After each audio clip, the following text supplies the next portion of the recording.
Hey, welcome back, F1 fans. This is Jazz here for Hitting the Apex. So we got a really great show today. We got a lot of stuff. The Baku recap. We'll do a full recap of the Azerbaijan Grand Prix. Then we will go ahead and get into the Canadian Grand Prix as this is the possibly the last. No, I'm just kidding. I don't want to get into that with Latifi. But we've got a really great show. Max capitalizing on Ferraris again. Issues with reliability. We've got some McLaren drama. We've got just a whole bunch of really cool stuff. And of course, the biggest issue with Mercedes it could be a real big issue when it comes to health as well. So make sure you check this out right now on Hitting the Apex coming at you. Let's go.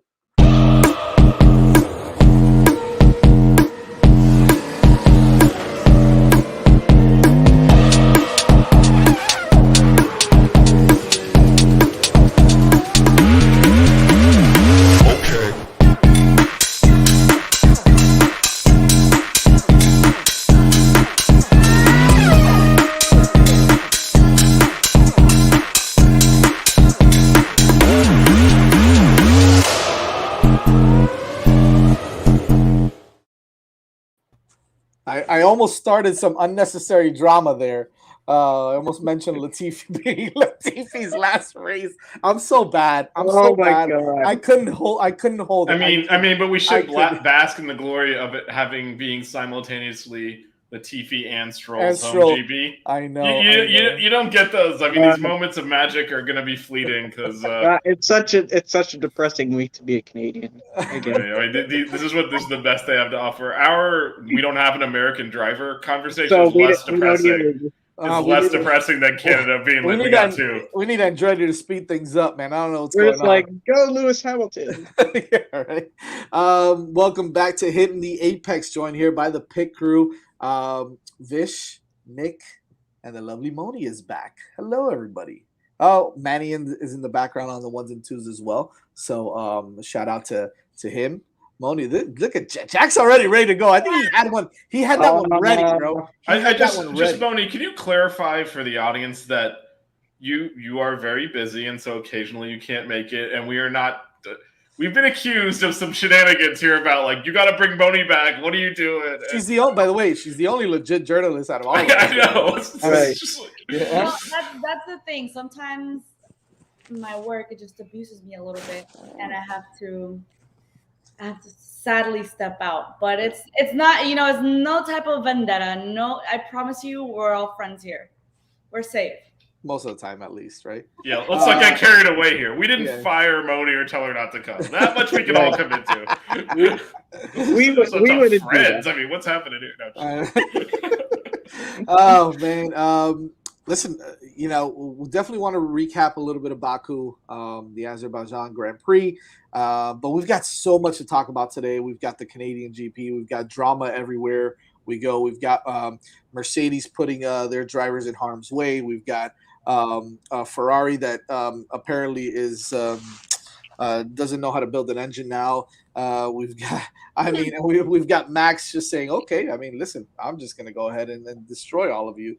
And so we've got a lot going on, and it's fun and it's exciting, and it's also depressing for some of us fans, but that's okay. Whatever. We move forward, we move along, and we just enjoy the races. So without further ado, the Azerbaijan Grand Prix, fellas. I know we spoke about it this past on Sunday. And still an interesting race. Moni, I want to start off with you because we didn't get your take on Sunday, but what you thought about the Baku Grand Prix? Not the Baku. I say the Baku, but it's the Azerbaijan Grand Prix. Yeah, of course. So to be honest, it was kind of refreshing for me after like a slower weekend in Monaco. So it was really refreshing and really nice to see some more overtaking and to sort of pick up the pace a little bit more. Of course, I have to say that I'm proud about Red Bull's 1-2 and everything. Of course, heartbroken for Ferrari. I'm not even a Ferrari fan, and I'm not gonna lie to you, it hurt. I didn't see that coming. I didn't know we were gonna get a double whammy from Ferrari this weekend. I really didn't think so. But I think overall it was a solid weekend. Certain things during the race, like such as Ferrari and stuff, that kind of caught me off guard. But I enjoyed the Azerbaijan weekend. Absolutely. Oh, so let's talk about the. I guess we can go into predictions, right? Let's start off with Manny's prediction, which is wild to begin with because he had Russell, Max, and Leclerc. So he had Russell as P1. That obviously didn't work out, but Russell did end up on the podium, and so did Max. So you got two out of three sort of right. And Albon in the top 10. I don't think that happened either. No. So Nick, you had Max, Leclerc, and Perez. You had two of the three right once again. And you had Lando in fourth. I don't even want to talk about mine, but I'm going to. So Lando clearly did not finish fourth. But hey, Max and Perez, you had them both there. Vish, Max. Oh, Vish, I'm sorry, brother.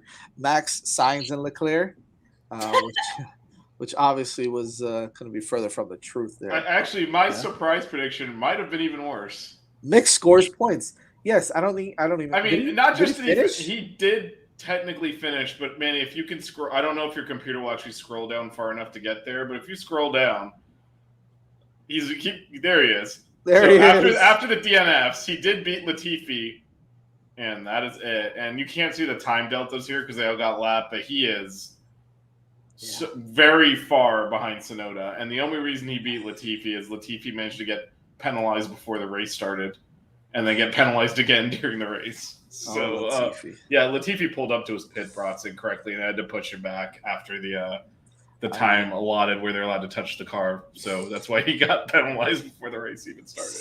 Sad. But yeah, so yeah, I'm done with the Mick Schumacher experience. I mean, it was supposed to be a surprise pick, so I went for it. But that was a big surprise. He is quite terrible. You took a home run swing and you missed her. I mean, you got to swing for the fences. I watched Miami baseball player. I decided to emulate them and struck out. So it was good. It was good. Clearly. Let's not talk about that either. It's too sad. Yeah, mine is Max, Leclerc, and Lando. And that was terrible with Alonso in the top 5.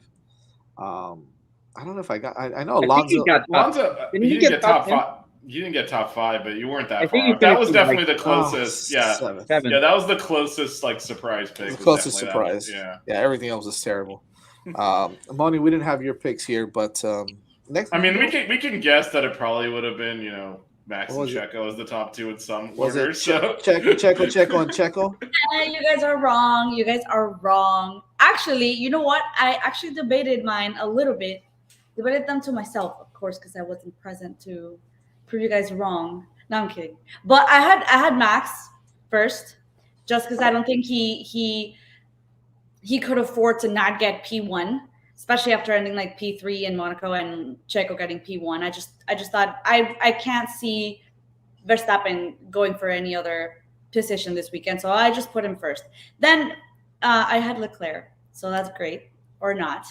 And then I was actually debating for P3 between Checo and Russell, just because of I know Vish is gonna get real mad at me and he's gonna probably scream at me or kick me out of our live stream. But I was like, you know what? What if I deposit some faith in George Russell this weekend for Azerbaijan and I give him P3?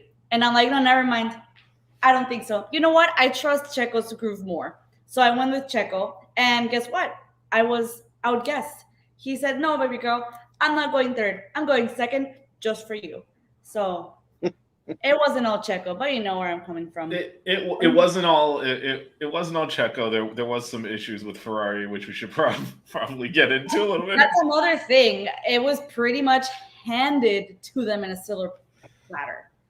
Yeah, so it's a kind of couple of things. Jazz had to step out for a second, so that's when I'm taking over hosting duty. So I want to ask you guys about like kind of the whole Ferrari thing, because there was, I mean, what we saw this week though is Russell finished third. There's a huge gap between the top 2 teams and the rest of the field now that it was a little bit closer earlier in the year. So really, if anyone's going to even get close to the Red Bulls, it's going to be Ferrari. So we'll start with you, Moni, since you weren't here on Sunday, but Nick, also get your take on this. So what do you think like the future is with Ferrari? Because with all their reliability issues, they're now looking at engine penalties down the road. Are they going to be able to mount a challenge to this Red Bull, or are they just going to slot into second place? To be honest, I think that this week in particular is going to be a very challenging week for Ferrari, given that they have no break between Azerbaijan and Canada, and they have a lot. They have a lot on their plate. They have a lot to deal with, and I'm personally a little bit reluctant about how Sainz and Leclerc are going to do in Canada with everything that happened in Baku in mind. So I really I would like to think that Ferrari is going to kind of put their head in the game and and get their act So do together. you, I guess, just as a follow-up, do you think they can do anything? Is it just like, do you think that, like you said, it's a quick turnaround, not only quick turnaround, but if you look at a, like Azerbaijan is not just in Europe, it's in like Eastern extreme Europe, now going all the way to North America. Is there even time to fix whatever? Because both cars broke differently, but a Haas broke, right? An Alpha broke. Like this is just a pattern here. Like, is there even time to address it, or are they just gonna fingers crossed we can finish this race? That's exactly why I'm so reluctant about how the Canadian Grand Prix is going to go for them, because it's barely any time to actually sit down and I guess like set out all the issues and the problems out on the table and have enough time to say, okay, this and that, we're going to fix this, we're going to work on this, etc. So that's personally why I'm a little bit nervous about how it might go down for them in Canada. Not saying that it's impossible, but I'm gearing more towards let's cross our fingers and see how this goes. Personally. Yeah.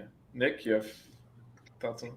I mean, when it comes to Ferrari, their Achilles heel is pretty much shooting themselves in the foot, whether it be with reliability or whether it be with strategy, or anything else that can go bad for them has gone bad.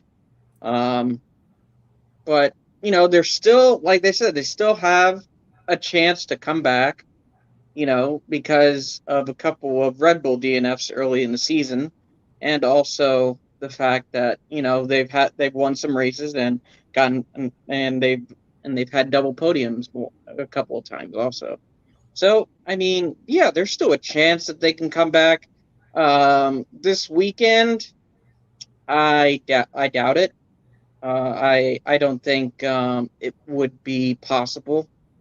I mean, they'll probably put up a fight or whatever, but I wouldn't expect them to really, be competitive with this race. Right. But Like, to me, it's yeah. Go ahead. Go. They're not necessarily in they're still a contender. Like by all means, I don't think that they're not. I think that Ferrari has it really tough right now. But I think they're most definitely a contender. Like no doubt about it. Yeah, I think that the question is like, they've been fast. They just keep blowing up. So like, do other than Sainz had his own issues, but like, do they have to like turn the engine down or something to get reliability? Does that actually affect performance? Because I think if they can get to the checkered flag, they're going to be right up there. But can they? And do they have to like compromise some performance in order to get to the finish? Like, is that what is the solution? We don't know, but you can't, like, all of their car. Basically, they have 3 teams on the grid, and only 2 of the cars finished out of 6. That you can't. That's really bad. And we're what, 9 races into the season. It's a little late in the game to be having that kind of reliability. Jess, just in time to talk about your favorite topic. We were discussing Ferrari reliability issues. Talking about the ridiculous notion that they're pretenders, for the love of God. Actually, no, you introduced that topic. We were talking about their reliability issues and whether they could address them before Canada with the short turnaround. Well, they better address them now. If you brought it up. No, I'm not bringing it up. No, we're not bringing that up. We're not having that discussion. That's not even a question. Yeah, but no. So we were talking about the reliability issues and whether you think they'll show up again in Canada. Like, is there even a chance to fix anything with such a quick turnaround and traveling basically halfway across the world? Yeah, well, that's the question, right? Can they fix it in time to be? I don't want to say competitive because I still think they'll be competitive, but to be reliable enough where they're confident that they're going to finish the race, right? Like, you're going to see Leclerc be amazing in practice. You're going to see Sainz be amazing in practice. You're going to see them both qualify well because that's what they do, right? Leclerc is probably the best qualifier on the circuit. So, but who gives a crap if you can't finish a race? I mean, Leclerc once again, right, the leader, and whether strategy was going to hold up, where he was going to be able to hold on to the lead or not, that's a different question. But he was there. He had the opportunity to win again. He had the opportunity to. To be the guy to kind of get things going again, and the car let him down. So I don't know what's going to happen. Like you said, with such a with such a short turnaround, and on top of the fact that apparently Leclerc missed his flight to Montreal Yeah. as well, just to start the week off right. Look, that's just crap. I'm just messing around with that. I don't think that has any. I think that Leclerc is. I don't want to say he's not losing faith in Ferrari. He's not. But he's a little bit down, and we know that he has a tendency to kind of pout a little bit, right? To kind of get in his head a little bit, and it's going to show. It's going to show in Canada. It's going to show in Montreal if he can kind of put it together, keep his head, stay focused, and just trust that Ferrari is going to figure it out to make sure that his engine is, his engine power unit, whatever, everything is ready to go, because they are going to have to kind of Frankenstein this engine, if I'm not mistaken, and that is going to be the question. Will the engine be able to hold up? Because we're not talking about Haas, we're not talking about Williams, we're talking about Ferrari and Leclerc, who are, and Sainz for that matter. They're both guys that are going to be able to try to, well, they're not be able to, but they're going to push the envelope. And at the end of the day, if it holds up, then yeah, they're going to be there and they're going to compete with Red Bull. If not, like, this is just going to kind of go back to how they've been the past couple of seasons, where they've had either reliability issues, they haven't been quick enough, they have to, and of course the penalties that they're going to possibly have to take at the end of the year, or I don't know how that works. I'm not really well versed on that part of F1, but I don't know. I hope that it is. If they are ready to go, and the engine holds up, yeah, they're going to be able to compete. So just on the penalties thing, there's different penalties depending on what you exceed the allocation on. They've used on Leclerc's car, I believe it's Leclerc's car, their maximum number of turbos.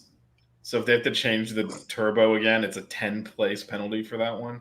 10 place, as in 10 place for a specific like if race? they qualified first, they start 11th. Gotcha. Okay. And then the rest of the engine is the motor components. Those are 5 places. Okay. So the one that Mercedes kind of made a farce of last year was they knew their new engines were so much stronger than everyone else's. They were just they were going to tracks where they knew overtaking was easier, and just taking the 5-place penalty because they knew they'd zip around everyone with the new engine in it. But with that's why they tightened up some of the rules and around that, including now there's for the turbos a 10-place penalty, which is pretty bad, especially with Red Bull seeming to at least be equal to their pace, if not faster at this point. If they have to start accumulating, because it's every time too. It's not like you just do it once and then no. It's like every time they have to change the turbo. Now it's 10 places. Wow. So they blew through all of that already is a problem. I don't know if Jazz is trying to talk or what's going on there, but anyway, to close off the Azerbaijan part of it, Hamilton won driver of the day. Maybe we'll go around and have everyone kind of talk about who their driver. Can you hear me now, by the way? I can hear you now. Right, but maybe we'll have everyone go around and talk about who their driver of the day was and who their disappointment was. Moni, we'll start with you. I think that my driver of the day was probably Gasly.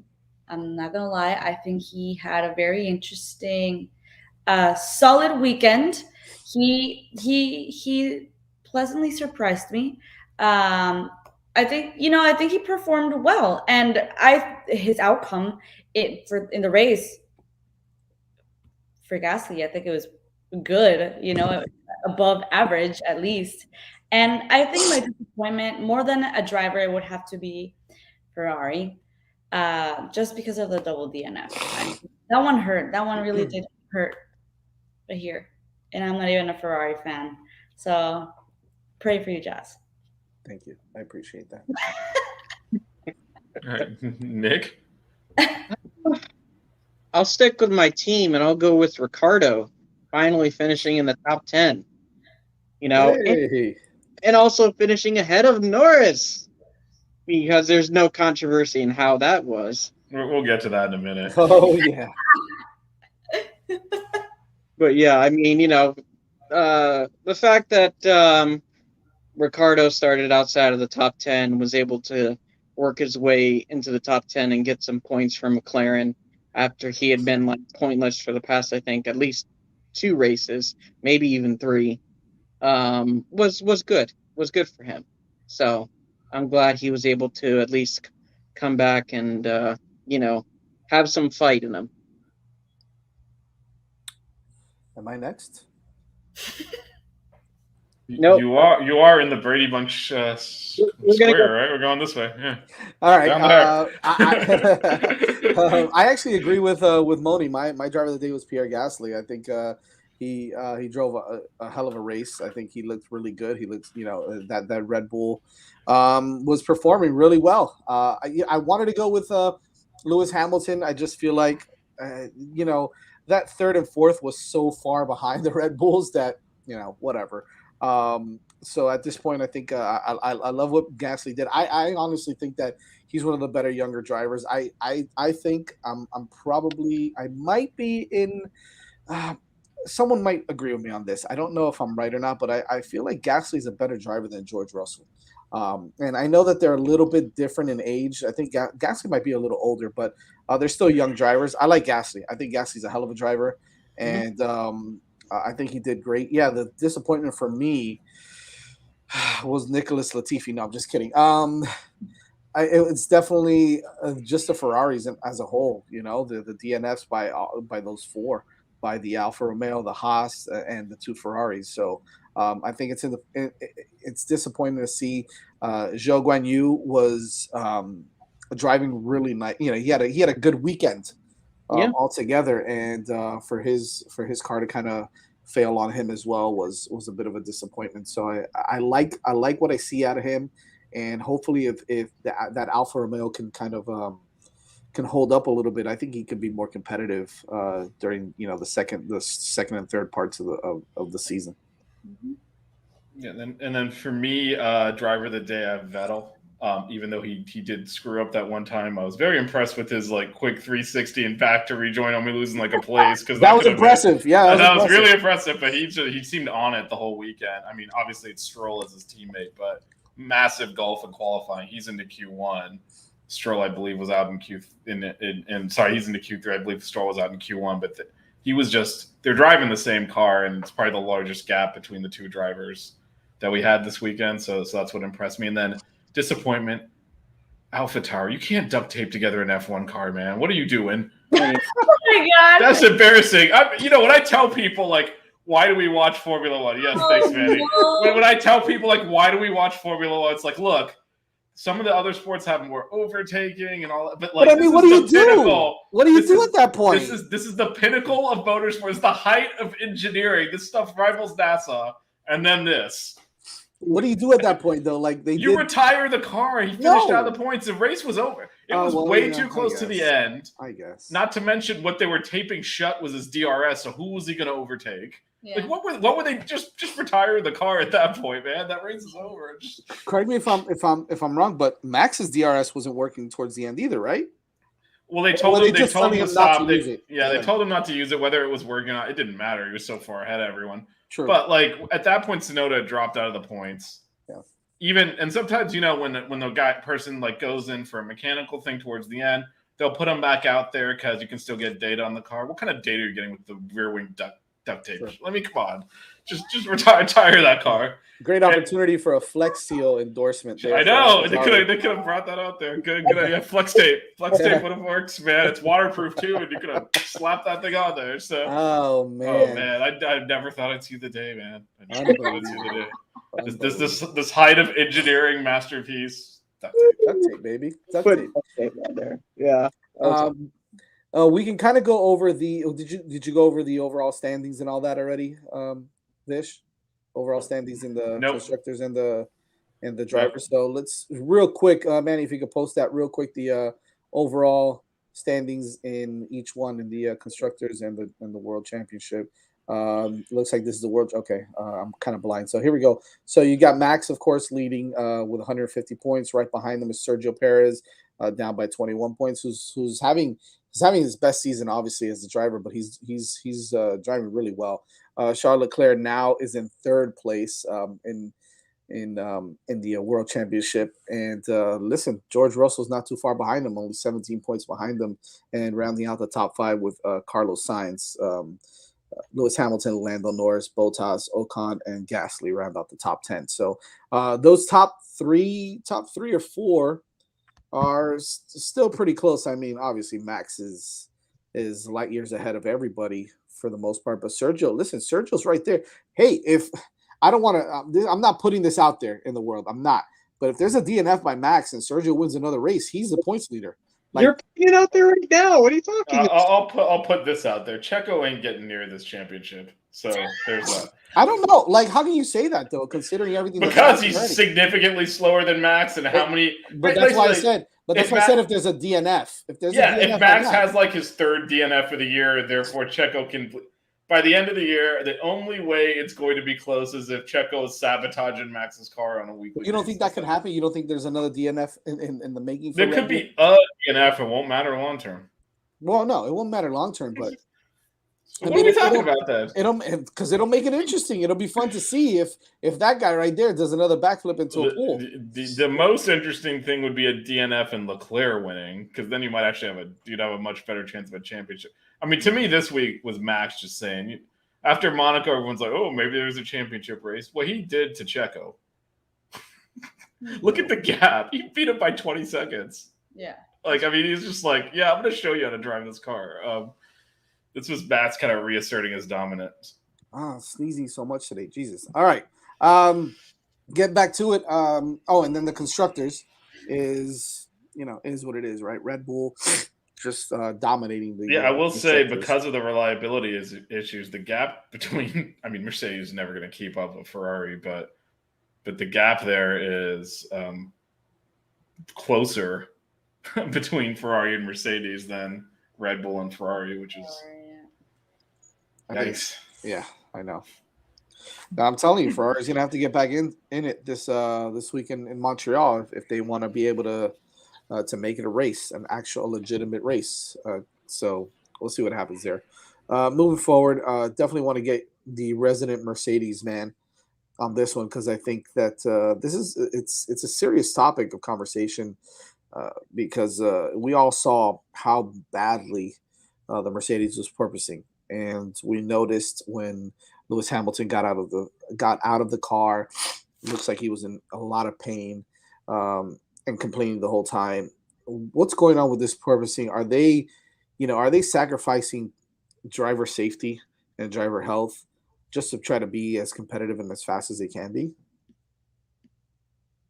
Vish, go ahead. We'll start with you, man. Well, yeah, I mean, so this is the question, right? So any Formula One team and driver is going to say, set it up for speed ultimately, and I'll make do with it. Well, that's what they're doing, because we've talked about this a lot on the show, but if they raise the ride height a little bit, the porpoising will stop, or it'll definitely lessen significantly. They're choosing to run it at the limit and then complaining about the porpoising. And I mean, to me, if it's a problem for them, they just need to take the performance hit. I know they're trying to run to the FIA now and get them to, come back and say, oh, let's limit this and that, and kind of almost change the rules so that, they can take the porpoising, like lessen the porpoising without dropping further back down the field. And to me, that's garbage.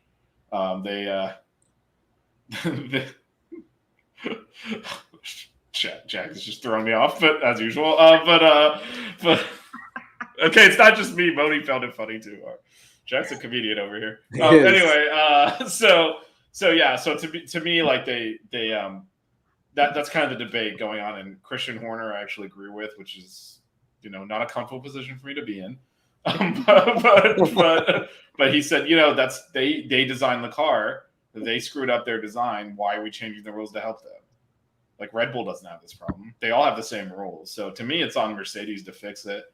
And if they think it's unsafe, then don't drive that way. For them to go to the FIA and say, we can't help but run our cars unsafely, therefore you need to fix it for us, that's ridiculous. Like, I'm sorry. What do they expect the FIA to do? Well, if they change restrictions, they can change like the suspension rules. You can limit speeds in certain areas. You can do all sorts of stuff. Yeah. Right. But why doesn't Mercedes fix it themselves? They could, like you said. All right. Yeah. No. And Gasly had the same complaint, and he said, "Why can't they need to do something?" I'm like, your team needs to do something. Oh yeah. Who's they? Although Gasly probably didn't talk to Papa Red Bull before he said that, because that's not going to go over well at headquarters. But yeah, okay. but I mean, to me, like, they designed a bad car and they've kept doubling and tripling down on it, and that's on them to fix it. Yeah. Any takes on that, Moni and Nick? I agree 100%. Oh yeah, I mean, like it kind of goes back to Mercedes, how, even last year, I know it was a lot of controversy with last year, but, they constantly complained about the rules. I know Red Bull did too, but like they still feel like, they should have exceptions for them when they really shouldn't. They need to just realize that, hey, you can either fix your car, adjust the performance, like Vish said, or, keep racing the same way, because everyone else has the same limitations. And honestly, if it's an issue that it's not necessarily affecting everyone across the grid similarly, then I don't understand why they need to bring Hey, look who it is. Manny! Oh my god. Oh my God. Let me not even begin. Finish. I was reading something and I wasn't on the screen, and then I heard something. I was like, wait a second, did we get a guest or something? What's going on here? I mean, in a way, we did. We kind of did, right? Gracing us with your presence there. No way, yes, go. It's more the prodigal son returning home here. But. My sincere apology. I've had bad back pain lately. So I see what you did there. That was good. That was good. I like that one. All right, unlike Mercedes, I can Manny get my making it W13 to be compromised correctly. I like that. There we go. Bringing it strong today. Even Fernie's like, Manny is back. I like it. Manny is back. You see what he did there? I'm sorry. We digress there. Continue, Moni. Hey, I forgot what I was saying. Dale, Manny, just go. I forgot. I got super distracted by Manny, by his beautiful and grandiose presence. So just go. Take it away, baby. Listen, Manny, for next week, you should wear something on your nose. You just wear a bandage on your nose. It's just it's overly just frustrated. We were told, obviously, that this car would be fixed. Not obviously all the way, but entering Spain, you had a great performance here and there.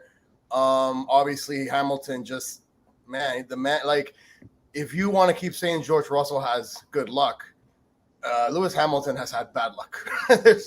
There's any more questions of but ifs, man. And this car, performed better in Spain. Obviously, the way that the Monaco race went, I mean, with the weather and whatnot, like, there's not really much you could have said about that. But we all know that this W13 in the long straights has not been its best at all, whatsoever. And I kind of wish that Toto maybe can just shut up sometimes, because it doesn't really help. You're a team that's won, what was it, like 8 out of 9 or 7 out of 8? Like, it is what it is, man. Just say it. You outdid yourself this offseason, and your creation is crap. It is what it is. It's crap. And when you have the GOAT in images and videos, seeing the man literally just stand up, it's just, man, like, it's sad. It's frustrating. You want to pull the hair out of your head and be like, what? Seriously, like, Mercedes, like, can't fix this issue yet. And yet, the main question is, well, do you sacrifice that for performance? Listen, at the end of the day, these guys are human beings. They're drivers. I don't want to see Lewis like that, man. I know George Russell did complain about it a couple of weeks before, but you know what? After a couple of days, man, like, I don't think this should even be brought up to the FIA unless it's for changes next season. As far as this season goes, it is what it is, though, right? Like, there shouldn't be, there has to be a drastic change. Like, I don't like, listen, Red Bull had 2 DNFs or 3 DNFs, however it was, they got their issues fixed. Ferrari, unfortunately, looked great, and now they have issues, right? I mean, every team has their own thing. So, overall, I do see a lot of, maybe 4 or 5 drivers complaining about the whole thing and whatnot, but like, what are you going to do with the top 2 teams right now in Red Bull and Ferrari? Let's change the rules now. But like, to me, it's not fair because these teams also have been going through stuff and they've been, actually fixing their issues and getting it done. Well, hopefully Ferrari does that, for real right now. But sometimes I wish Toto can just shut up, man, and say it is what it is, brother. W13 is not what, it's not putting in the weight. And no matter what they do, whether they lower it or higher it or change the wings or change the side pods, it doesn't matter, right? It's not going to change. So, again, I don't want to see Lewis having to say on the radio, my back is killing me. And it's like, dude, it's painful. But then you see this W13 in the turns and stuff, it's actually performing quite well. And in the one part where a race car has to be at its best going straight, it's just not only is it not performing, it's hurting the driver, right? And overall, it's just, it's like a punch in the gut, right? Because you would think at least something after Barcelona, something would have changed. And it's quite clear. They don't have the answer to it. Every Wednesday morning, they come out with 5 questions that fans have asked, and it's always about the porpoising, always. And it's the same response. Oh, we decided to lower it this way to create less this, but then if we don't have enough downforce, I'm like, stop feeding me this crap and just tell me that W13 is a piece of crap. Seriously, man. All right, that's it. I'm done. Well, you're not going to get that from them. But and the truth of the matter is that they're still so far behind the Red Bull and the Ferrari that, Jack, I love you're you. going to say what they're going to Well, I mean, and I think that's the question. Kind of transition to the next, the next topic is, at what point do they say, we're going to have to throw this design concept out, but you obviously can't just show up with a new car. Right. Do you raise the right hand and say, we'll just troll around with the McLarens behind us for now until we can figure this out, versus let's sit 25 seconds behind Checo and have the driver's back rip open? How about we just drop back another 20 seconds and not do that? It's not like they're up there at the front. So moving along. Speaking of drama with drivers, what's this McLaren stuff that I'm hearing here? I could have finished 8th if I was more of a rebel. What's what's going on with Lando and Daniel? Can the papaya be rotting a little bit? Well, what's happened is they mismanaged the entire race with both their drivers, because they started and Lando's full of crap, and he said, well, Daniel didn't overtake me on that 1 lap. Ricciardo could have overtaken him for like 10 laps and sat behind him. Remember, he was blocking so that he could come out in front of Alonso, and he came out like 10 spots behind Alonso. It's like, what just happened here? But like, so when they put Ricciardo on the hard tires and Norris on the soft, and they were right next to each other to start, or the mediums, and they're right next to each other, and those mediums failed, and when they made Ricciardo sit behind Norris for like 10 laps when he had a faster car, to me, Norris has some, let's just call it guts, to come back later and say, I could have passed him on the last lap. It's like, dude, he would have been 15 seconds up the road if you didn't block him for the first half of the race. So, to me, it's a mistake. When they split those strategies, they should have let Ricciardo through at the beginning, and it actually wouldn't have been an issue at the end because Norris wouldn't have been near him. Yep. Norris was only near him because Ricciardo did get that virtual safety car work perfect for his strategy. But his strategy was start on the hards, run long. And the fact that they made him sit behind Norris when those hards were coming good, like, I don't know what that was. And that's why they actually ended up with Norris right behind Ricciardo at the end saying, oh, I'm faster. Like, because you held him up for 15 laps and they wouldn't let him pass. So I don't know what the plan was there. I mean, this is what happens when you have a team that's not used to actually being competitive. I mean, to be honest, like, they don't know how to manage these things. You see, like, Red Bull and Mercedes and Ferrari, they make a call to me like, you're on different strategies, let him pass. Right. They didn't do that, and that's what actually caused their drivers to be next to each other at the end, because Ricciardo's strategy was way better, and he would have been significantly in front at that point. Norris thinks he could have finished 8th. Ricciardo could have finished further up the field than that if they let him pass Norris. So Yeah, so that's my question, right? Like Nick, you mentioned Ricardo having, drove a really nice race this past weekend, and his strategy, although wasn't, obviously it wasn't executed the way that Ricardo wanted it to, could have finished higher, right? Does that What does that tell you about what's going on with McLaren? Is this an issue where they're trying to make sure that Norris is driver number one on that team, or is it just a matter, like what Vish said, a matter of mismanaging strategies and not knowing what to do at a moment where they could have been even more successful than they were on Sunday? Well, I think this kind of goes back to what Vish said and how basically McLaren screwed up the strategies for both drivers.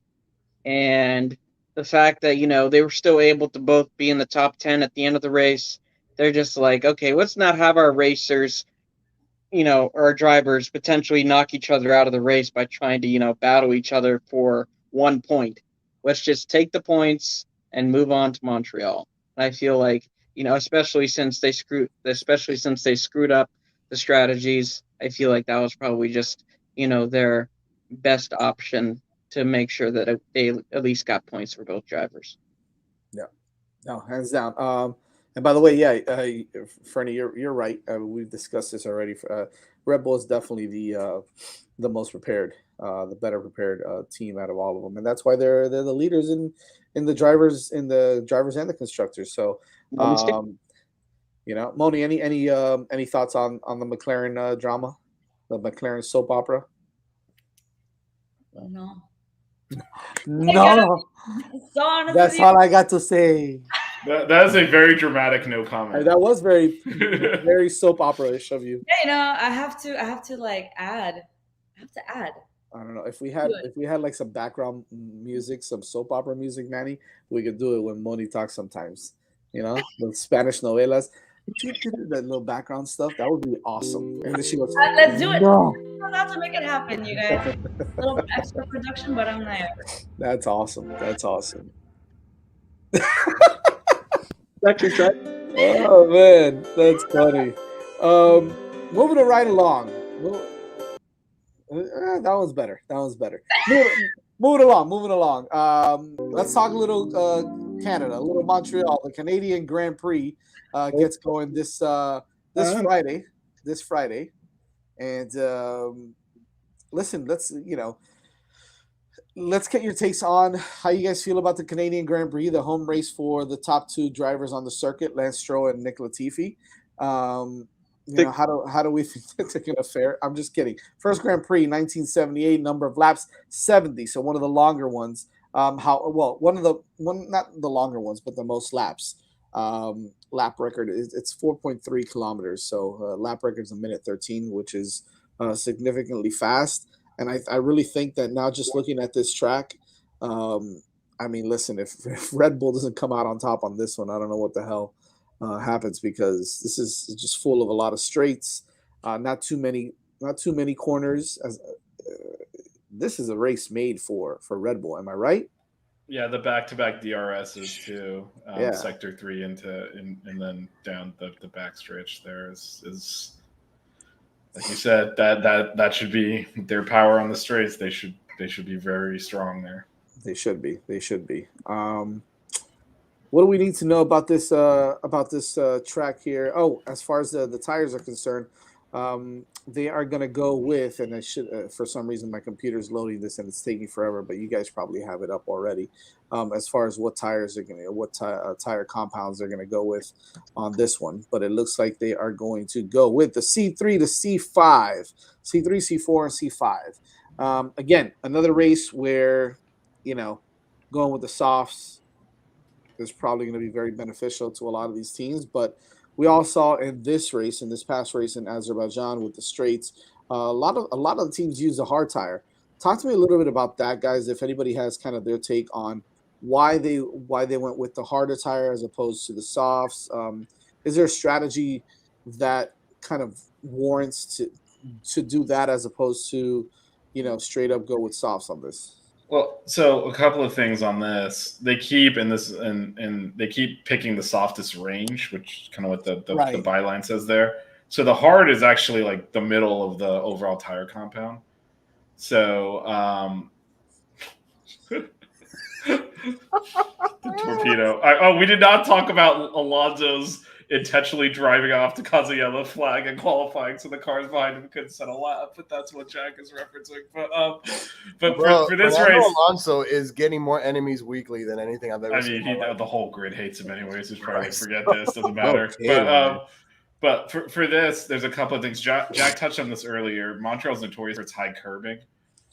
So it's very easy to take chunks out of these tires. So I would expect them to lean maybe towards the hard. C3s and C4s again for the race. I think obviously qualifying they put the C5s on their hot lap. But I would look at that. The curbs are bad with Montreal with the previous cars and the porpoise machines they got running out there now. I don't know if anyone's going to want to really aggressively. That's the drive over thing, these right? curbs. Like Mercedes is going to have an issue in this track if they don't fix if they don't. Thank you, Captain Obvious. Right, that's gonna be serious. Yeah, but I think all drivers, if you look at how they take these turns traditionally, they take a lot of curb at Canada, and in this is going to be, I don't know. I would be there might be some business decisions coming on some of these driving in terms of like I don't want to feel that because that's kind of the fastest way around has always been to really ride the curbs here. Right. Any takes on Canada? Let's kind of move forward and then talk a little bit about the timing sessions. Friday, it's going to be a lot better for us time wise. Eastern time zone. Eastern time zone. Yes. FP1 starts at 2 p.m. On Friday, which is nice on the 17th, and then FP2 starts at 5 p.m. So it's interesting because it's a little bit later in the day, and I think more of us will be able to enjoy it. FP3 again starts at 1 p.m. on Saturday, where you got qualifying at 4 p.m. on a Saturday, which is also again a good thing. And then the race is at 2 p.m. on Sunday, which is perfect. So Eastern Standard Time is very exciting for us. I know. Well, here's the thing, right? Like, so the morning races really do kind of help, right? They're good because then you have the whole day, right? Whereas a lot of people are doing stuff during the day on Saturday and Sunday. So and to be honest with you, maybe the races overseas are probably watched a little bit more in the States than they are for these on Eastern Standard Time. At least if you ask me, a lot more people will be doing stuff. I don't know why that matters or why I went into that tangent, but the point is that these are Eastern time. You can. It's okay. It's a safe space. You can admit you had plans for Sunday and you just looked at the schedule and you're like, damn it. No, it's more like Saturday. I had a Saturday, nice, 4 p.m. Yeah, 4 p.m. for qualifying. 4 p.m. and stuff. Might have to watch it on my phone, but that's okay. It's all right. It is what it is. I stay committed. Any thoughts on timing sessions, or anything else for the Canadian Grand Prix before we get into predictions and all that? Oh, the weather. The weather's nice, right? Weather ain't too well. There's rain. There's rain. Yeah, it could be some rain. Some rain Friday and Saturday, right? And not so much on Sunday though. So the one question that I wanted to ask Vish, because since we're talking about now the weather and the tires, Vish, do you think they're favoring the hards because of the track temperature that might peak at 2 o'clock to 3 to 4? Is that what I think that'll play a role as well. I think just basically, I mean that C5 tire has not been a good race tire anywhere. Oh no, it's been horrific. So I can't imagine anyone's going to want to use that unless it's like to do a fastest lap at the end of the race or something like that. Because it doesn't. Again, I'm not sure why. I can't remember how many races in a row we've done C3 to C5. I think it's been like 3. I think it's been 3 races. So like really the hard tire, if you think about the overall range, the hard is a medium, right? Because there's a C1 and C2 which they're just not using right now. Right. So that hard tire is actually your middle tire in the range, and that's why they're using it a lot more. And I can see on this track, I can also see that if it does rain a little bit, if it's not too crazy, too bad, I can still see them sticking with their slicks, right? Doing maybe a C3 because there's so many straights where you just have to be careful, obviously, in the corners. But I don't know. Does that make sense to you guys? Well, I mean, the challenge there is if it gets damp, you're having to your braking points are hard, so that's where you can just go off. So I mean, I don't. It's not supposed to really race during the rain during the race. Friday is like the worst day weather-wise, and then it kind of lessens. So maybe a little bit in qualifying. We also don't know the timing of the qualifying session entirely after Latifi causes a red flag and then everything gets delayed. So, he's got to honor his home race. Canada. We got to give Latifi a break. We got to go with Stroll or something. On this he pulled up to his pit grid spot wrong and got a penalty for it before the race started. He was probably texting. Radio too. I don't know what happened, guys. And then the driver, the pit guy, I guess technically probably should have touched the car because it's probably less of a penalty to pull up incorrectly and get like a 5 or 10 second than to have working on the car after the allotted time they gave him a 10-second stop go. But listen, Vish, he was probably texting.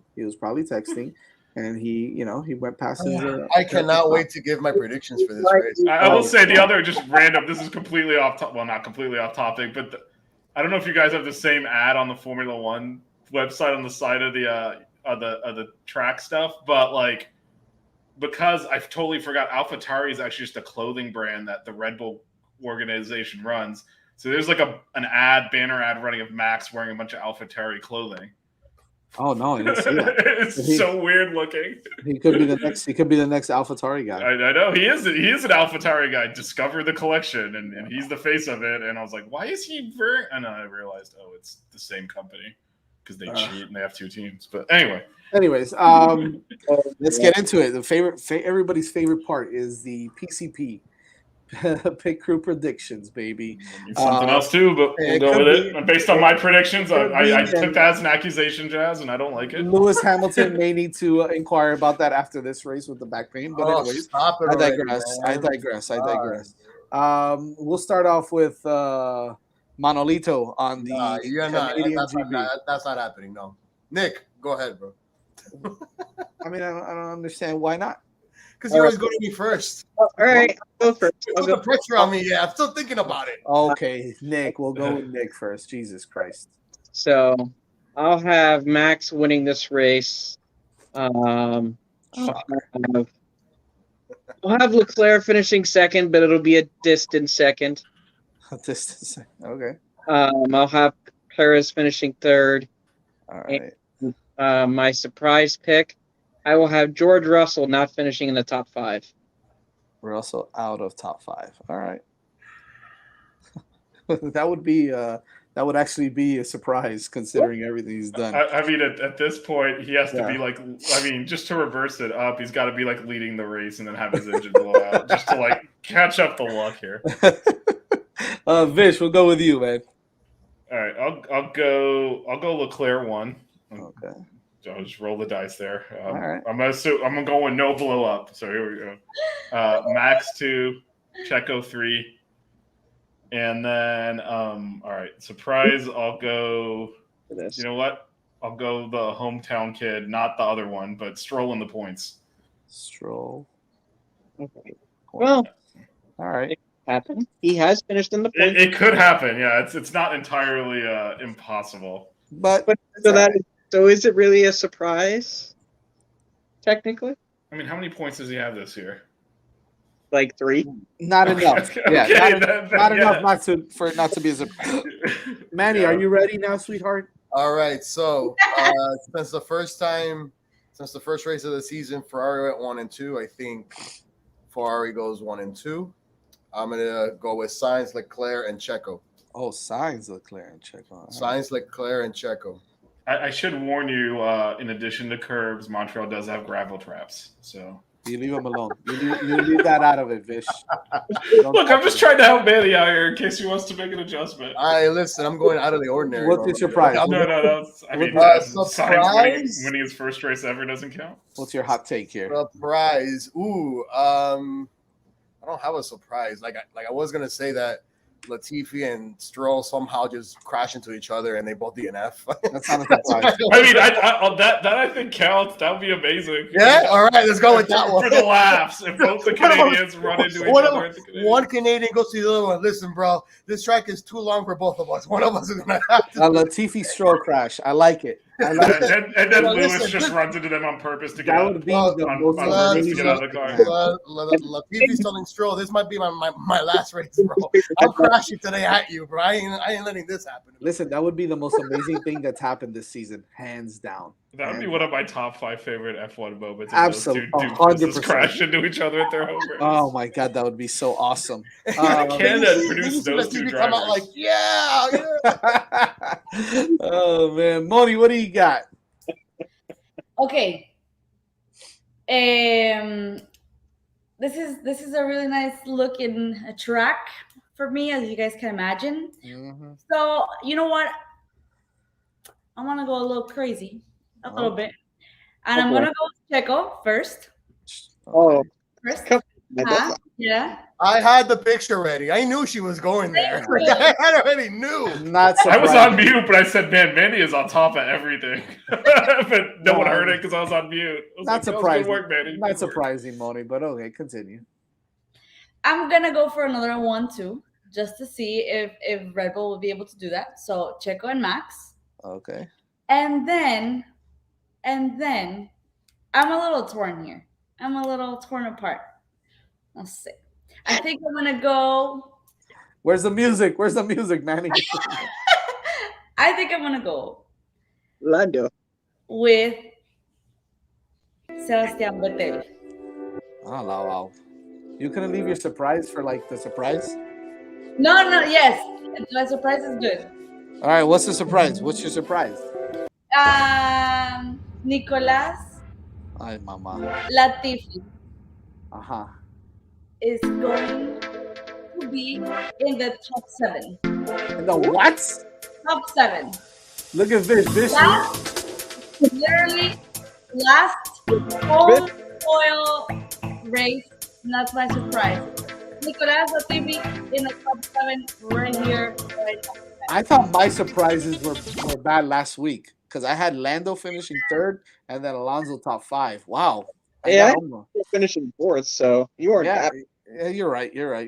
I will say it's possible Latifi gets closer to 7th than Mick did to the points last week when I picked him to do that. So. Ain't that the truth? I would love Okay, to see Latifi get some points, man. That would be funny. That would be almost as funny as him and Stroll crashing into each other. For real, man. It's like the Canadians would actually throw him a parade just finishing in points. I mean, Canada's actually had real drivers before. I'm sure they're just as embarrassed as everyone else is. Okay. I'm gonna go with team bias here. Screw it. It is what it is. Leclerc gets back on the board, P1. And I'm gonna go Max P2. And yeah, I'm gonna go with Sainz, Sainz. right? There Yeah, you I'm go. gonna go Sainz. Yeah, Jazz, listen, bro. Sainz at some point, man. He's gonna get out of it. He has to get out of this, dude. I'm gonna do it. Whatever, you know. Do it, is bro. what Hey, it is. trust me, I freaking have him winning again. I will say, like, More races this year. with the Ferrari, he does need to win a race this year. He's never won a race before. Yeah, That he car, does. like Checo's won races this year. Max has, Leclerc has. Like, he's got a car. He's got to win a race at some point this year. At least one. He really does. Okay, and my I think my surprise is gonna be I'm gonna go with Vettel in the top 5. Okay, so I'll go Vettel top 5. He's been carrying Aston though for a couple of weeks for sure. So He's been carrying Aston all year. I did look it well, up. Stroll not has in the 2 first 2 points this races. year. So I feel like Nico was the driver. In the Who first has 2 points? Stroll. So I feel like my prediction was definitely fine. Stroll with points. Yeah, that's a good one. He's That's a had good 2 one. points this entire year. So I like that one. Okay. It's not bad. All right, so everybody's looks pretty good except Moni's, but you know. Yeah. Oh, I'm sorry. Did I say that out loud? My bad. I didn't need to say that. No. It's okay. You know what? No. Honestly, I feel like at some point, you know, in your career, you have to go rogue, and this is the time for me to go rogue, and that's okay.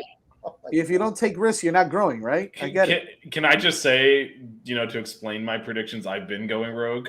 Can I reverse engineer that excuse? Because I feel like You've just been wrong. well, yeah, exactly. I've been so wrong that like her saying Latifi, I'm like, You know what's probably better than how mine's going to turn out. So sounds good to me. Oh man, this should be fun though. I think this is a fun one. I look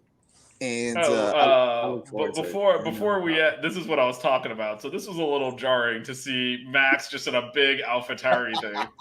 Oh my god! Wow. That's what I was like, what happened? But it's actually Well, it is their clothing line. Yeah, it's an ad for their clothing brand. But anyway, that's what I was talking about. It's a little off-putting.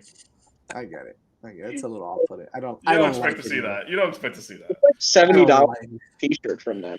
Of course it is. Yeah, someone's got to pay for the car. Unbelievable. Like, Alrighty. Great show today, ladies and gents. I think we did fantastic. Make sure you tune in to the 5 Reasons Sports Network every Wednesday night at 9:30 p.m. But before that, we definitely want to thank our sponsor, which is You Break Will Fix, because at some point we got to thank them, right? So let's thank them now. And I should be ready. You Break Will Fix repairs damaged wheels from curb rash, cracks, or bends, all under one roof with house coat powder coating, CNC machining, and polishing. They also offer new custom wheels and tires from your favorite brands such as Vossen, Forgiato, Fuel Off-Road, and more. They now even offer no credit check financing up to $5,000 for a new set of wheels. They also offer some great fast turnaround times on all the repairs, and they even provide loaner wheels in many cases. You Break Wheel Fix is your total automotive wheel solution located in North Miami, right off of Biscayne Boulevard and Northeast 146th Street. Check out some of their great work across all social media from Instagram to Facebook at You Break Wheel Fix. That's the letter U, break wheel, like the wheel, fix, F-I-X. You Break Wheel Fix, or online at youbreakwheelfix.com. You can even give them a call, 305-748-0112, and schedule your appointment today. You Break Wheel Fix, changing the way you see wheels. Nick, Vish, Manny, Moni, Jazz. Great work today, guys. Thank you all for joining us. Make sure, like I said, keep it locked here every Wednesday night at 9:30 for Hitting the Apex. You could also catch us every Sunday after the race on the Hitting the Apex post-race show as well. Make sure you check us out. It'll probably be 3:30, 4 o'clock after the race. We'll break down the race a little bit for about 15, 20 minutes. And, of course, we'll look ahead a little bit as well. So make sure you keep it locked. When's the next race after Sunday? There's a week off, and then then Silverstone. Ooh, yeah, so that should be Mercedes' first win and only win of the season. Why is Mercedes winning? All right, well, that'll be a discussion for next week. It. Listen, Vic, I don't know what P1 feels like, bro. Let me believe. Stop it. Yeah, it's going to be a long time before anyone feels sympathy for Mercedes, my friend. I'm gonna go watch Lewis Hamilton highlights. Hey, at least they're in HD. I have to pull up Lewis Hamilton's McLaren highlights, which are not. Bish, I'm not gonna lie. Thank you for buying that package for us. The way that's been for Mercedes this season, I've had to revert to watching old races, man. It's just hard to watch. By old races, he means like the big end of last year. I'm talking about 19, 18, 17, 16, 13, 12. You guys are sad. Hitting the Apex on Twitter at F1_5 Reasons, on Instagram at Hitting the Apex 5R. Make sure you check us out on all social media. Click on go to the 5 Reasons Sports Network YouTube channel, subscribe, smash the like button on all our shows. Make sure you keep it locked again every Wednesday, 9:30 p.m. and every Sunday post-race as well. For everybody here for the pit crew. Sorry, we can't end without showing this.